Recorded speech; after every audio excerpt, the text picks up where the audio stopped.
మానసికంగా అభివృద్ధి చెందారంటే ఈ లక్షణాలు ఉండాల్సిందే.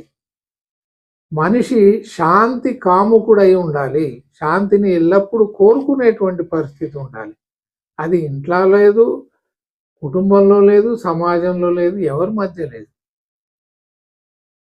వీళ్ళు వాళ్ళని కాకుండా ప్రతి ఒక్కరు కూడా హింసనే నమ్ముకొని బ్రతుకుతున్నారండి. అన్నదమ్ములు తెగ నరుక్కోవడం, తల్లిదండ్రులను వృద్ధాప్యంలో శారీరకంగా హింసించి, మానసికంగా హింసించి, వాళ్ళ దగ్గర ఉన్నటువంటి అంతో కొంతో లాక్కొని రోడ్డు మీదకి వదిలేసి అనాథలుగా వాళ్ళను వదిలేసేటువంటి పిల్లలు ఈరోజు ప్రపంచంలో కోటాను కోట్ల మంది ఉన్నారు.